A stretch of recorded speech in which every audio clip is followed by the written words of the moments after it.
Well, good morning and welcome back to Traveling McGee. For this video, I am in the great state of New Jersey, and I am getting ready to explore a little town at the very bottom of the state called Cape May. We're going to be checking out a lighthouse, going on a dolphin and whale watching cruise. So I hope you stick around and let's get going.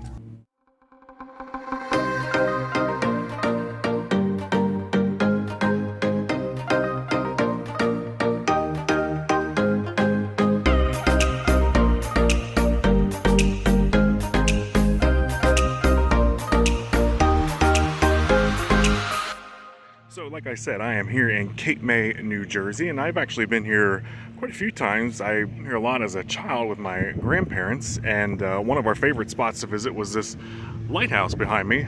As you know from previous videos, I do not do well with heights, so I won't be climbing the top of this particular lighthouse, but I want to give everybody a little bit of a tour. This is the lighthouse. Cape May Lighthouse State Park is a free state park here in Cape May, and there is beach access here, and there's also some trails, and there's a museum here for the lighthouse, and you can go up to the top and climb out, get a good view of everything. But I'm gonna walk around here because I have a really packed day. I have a lot going on, so we'll walk around here and I'll show you what all you can see.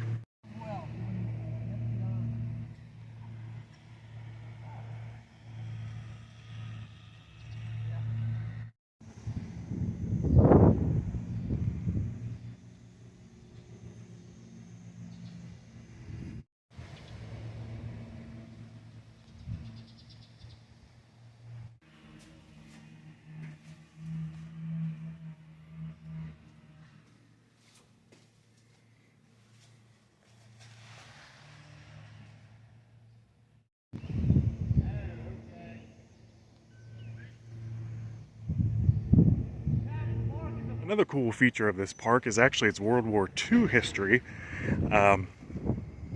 Just like in Delaware, a lot of the beaches had these concrete kind of outpost towers that were created to be like lookout towers during World War II in case there was an attack from Germans.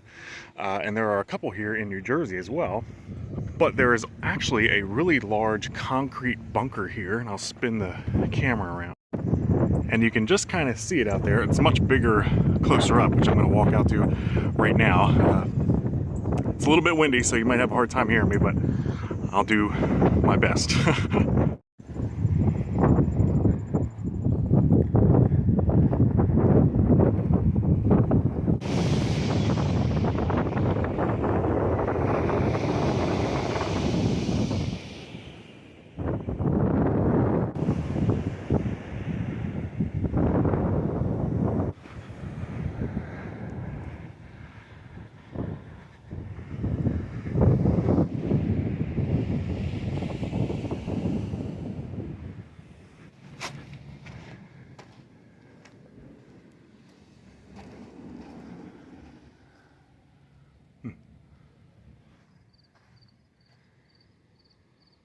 It's certainly big.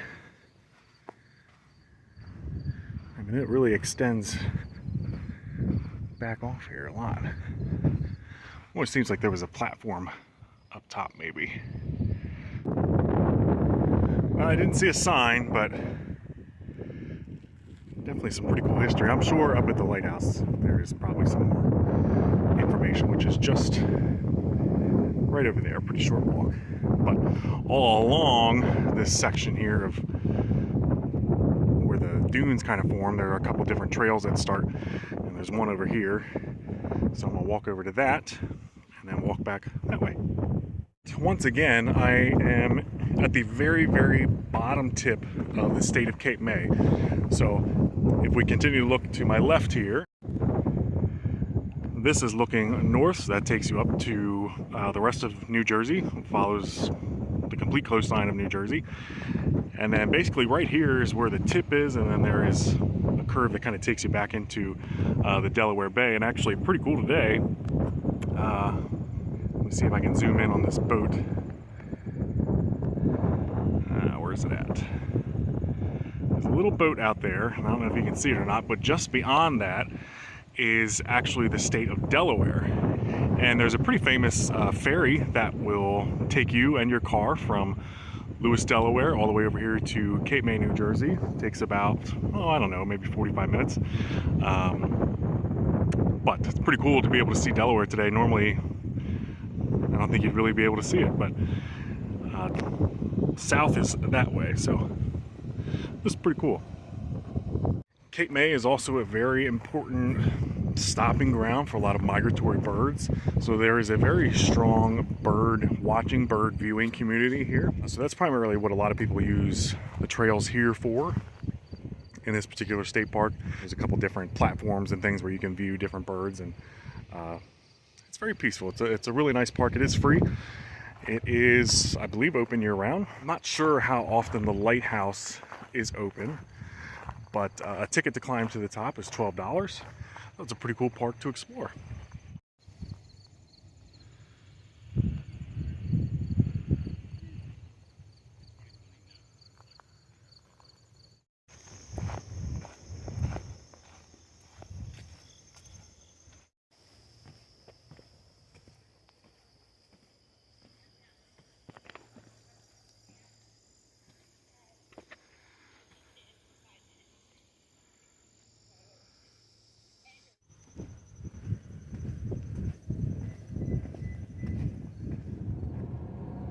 So before I head to the dolphin tour, I thought I would just give everybody a little idea of what the architecture in Cape May looks like.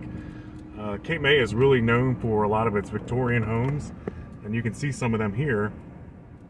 But this is a very old beach town, and it's a very wealthy beach town now. And a lot of the architecture here is just absolutely stunning, really beautiful, ornate Victorian style homes. So I thought I'd just do a quick little drive down the main strip here. I'm right next to the beach, where you have a lot of different shops and where all the major hotels are. But there's also just some beautiful rental properties here. But again, you can just see how large these houses are.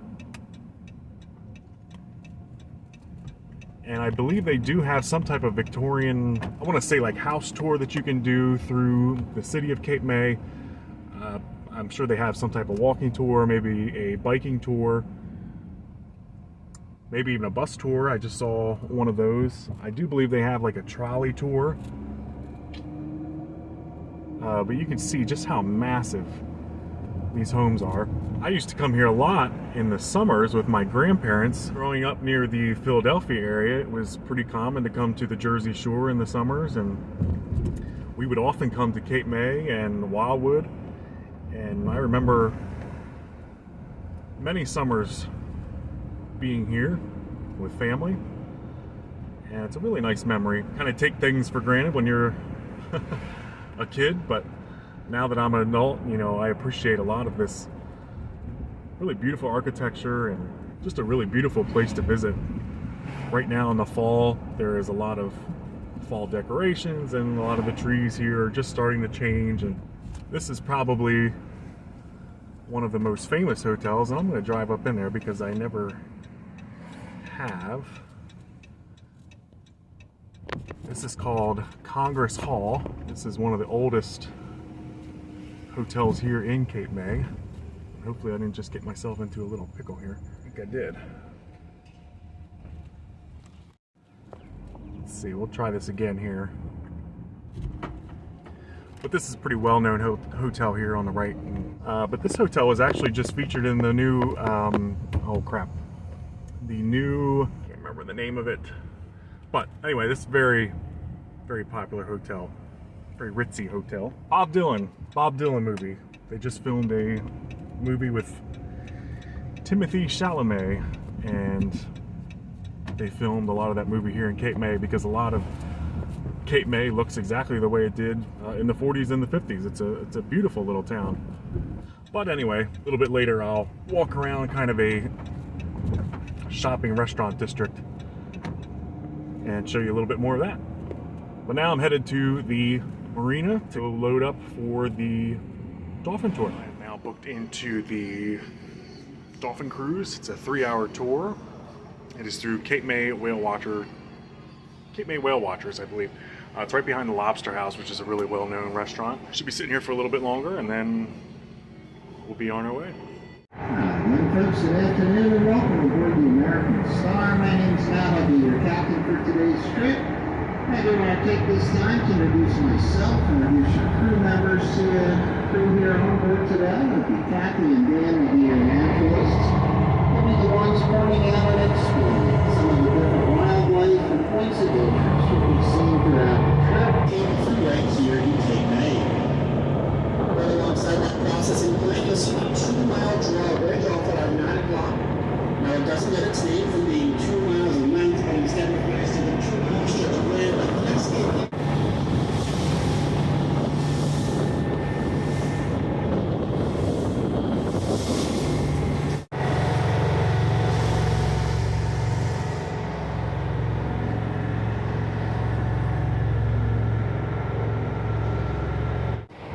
Heading towards us here, as well as some more still up off our 11, spread out across our port hand side. So these dolphins will arrive here in early spring, around March and April, and they'll stick around through our spring, summer, and fall seasons as late as October, November, or even sometimes December. When the winter months roll around, these dolphins will take a nice vacation down south. More dolphins back behind us off our 7 o'clock. We got some more of our fin friends here right by our stern. A tail slap right there from that dolphin. And they're at our 10 o'clock.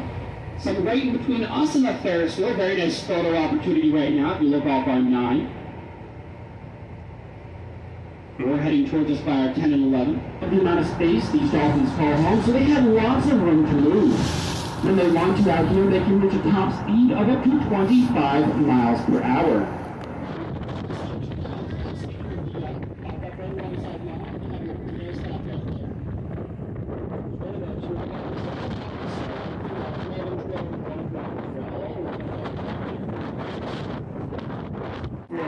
Back towards our 5 as well. Line between us and the amusement park. Dolphins all around us here today.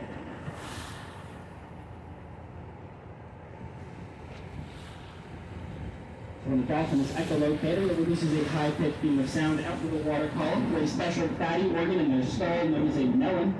Out around our 9 and 10 o'clock once more. Nice big group right here. A dolphin's echolocation is powerful enough to tell if you or I may have eaten recently, or tell if someone on board happened to be pregnant.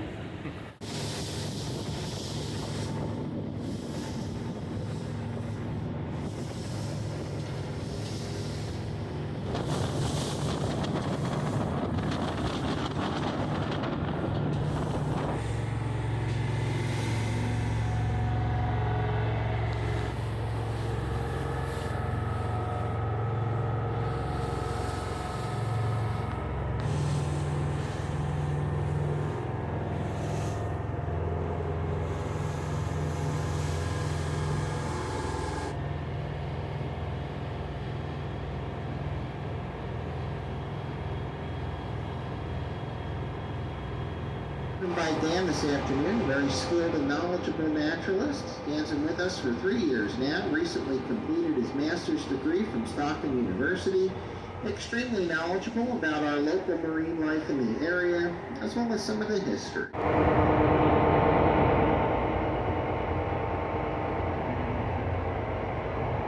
That wasn't quite as exciting as I thought it was going to be.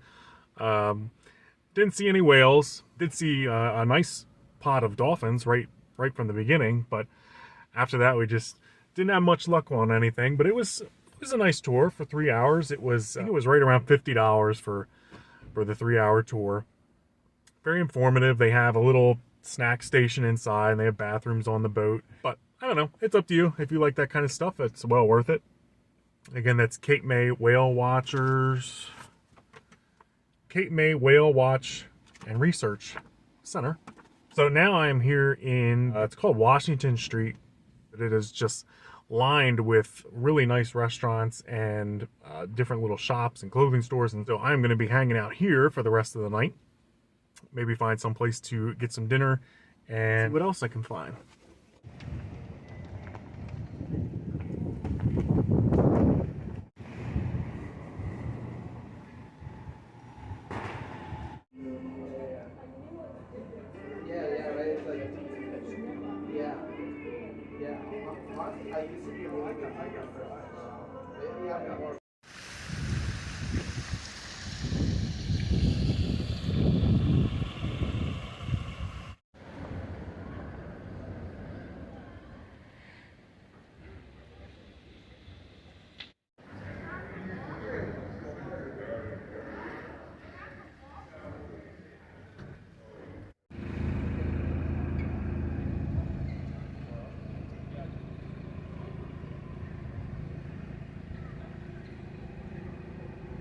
My next stop, I'm actually experiencing some rainy weather, so I needed to find something to do inside.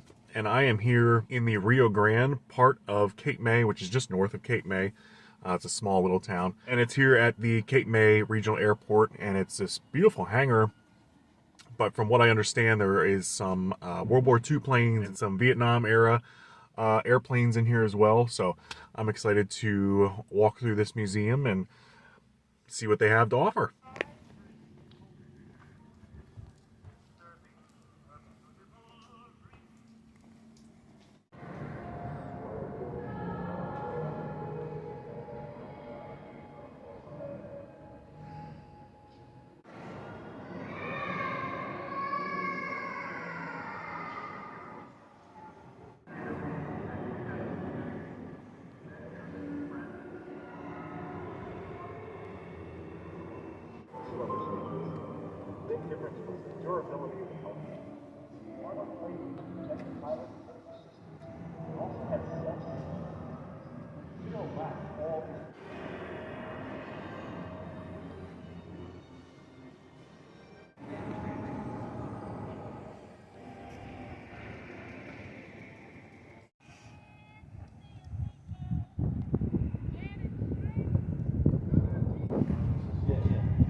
United States of America was suddenly deliberately attacked.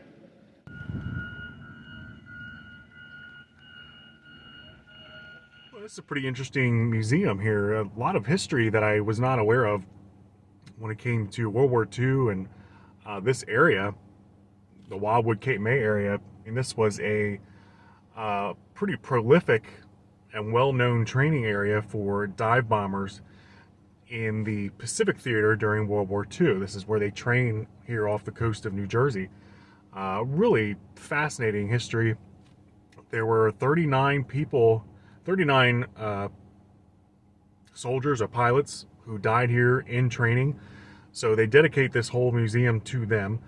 And it's quite an interesting story. It talks about type of aircraft that were flown here. We kind of saw that a little bit, the Hellcat and the Avenger. Talks about civilian life here around the base, what that was like, what happened after the war ended. You know, this kind of became the main hangar for the airport that kind of took over the Cape May Regional Airport. But just some really great facts and some interesting information. I highly recommend if you ever are here with, and it's a rainy day, it was $15 to get in for an adult. They have discounts if you're in the military or if you are a veteran. I'm sure during the summer, when the airport is more active, you can sit here and watch planes come and go. But now I have a little bit of a break in the rain. I see the sun coming out over there, so I'm going to head over to Wildwood, and I want to take a couple videos of some of the really cool retro hotels that are there and some of the different architecture that's there. It's completely different from Cape May. and I think everybody will find it interesting. So I'm gonna drive over to Wildwood and show you that. All right, so now I am back here in Wildwood, and here's a great example of some of the hotels that you can find here. You won't find major names like Hilton or Marriott or Best Western or whatever.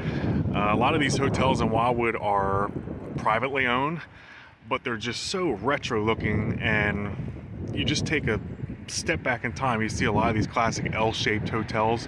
There's another one here behind me, Crystal Sands, and there's usually a pool or some type of common area in the middle, some type of sun deck. But there are quite a few of these hotel setups here in Wildwood. I'll walk around and see if I can find some more. Figured I'd stop and pose here with the Wildwood sign behind me, and the boardwalk is just beyond this big sign here. You can see someone riding their bike, but the convention center, Wildwood Convention Center, is right there, and then just beyond that are some amusements, and it continues way down there for about 30 blocks. Definitely a family favorite when you come here to Wildwood. Walking the boardwalk at night after coming off the beach. There's a lot of different restaurants, places to get like souvenirs and clothing and amusement rides and things like that. So it's definitely something that you want to visit if you ever come to Wildwood. Here's another nice example of a Wildwood hotel, the Caprice. You can see that classic L formation with the pool right in the middle. Kind of a wonky parking lot, but just really cool, really nostalgic.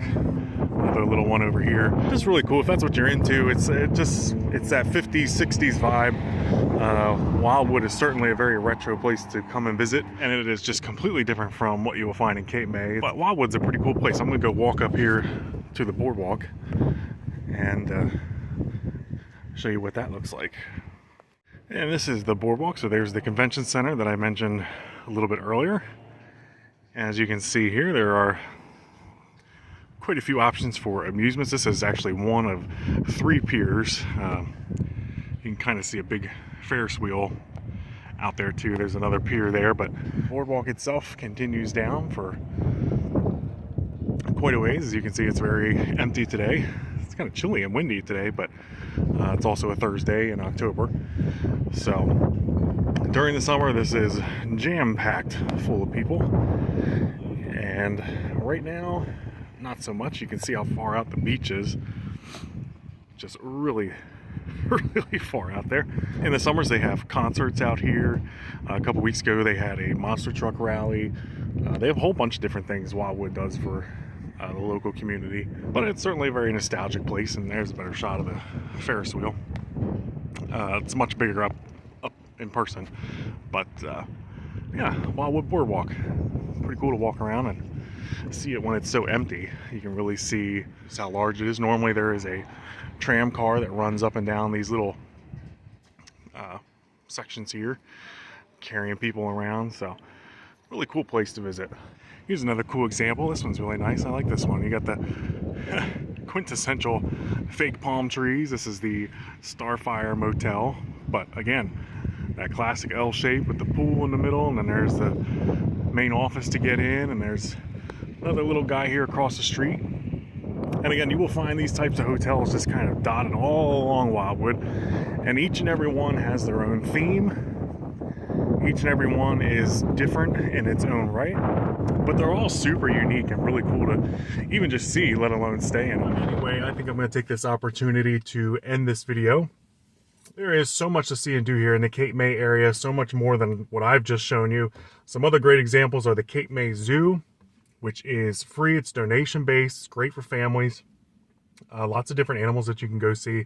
It's a really cool experience. Like I said earlier, they have the walking tours and the bike tours, and they even have a couple trolley tours in Cape May and take you around to some of the more popular Victorian homes that you can see. It's a really big deal in the Christmas holiday season. A lot of the houses kind of decorate themselves out, and it's a really, they just look even better than they already do. And while we did go through the Aviation Museum, there is another museum here in Wildwood called the Doo-Wop Museum. If you're into that kind of vibe, that 50s, 60s doo-wop vibe, again, Wildwood's a great place to visit because a lot of the hotels and things are from that era. But there's a really nice museum here. It features a lot of neon signs from old hotels that used to be here and some really cool information. But all in all, it's been really fun to visit. I haven't been here in quite a few years, and it's definitely taken me back down memory lane. There are a lot of really great memories that I've had here. So I'm gonna end this video here. Thank you very much for making it to the end of a very long video. And I will see everybody on the next one. See ya.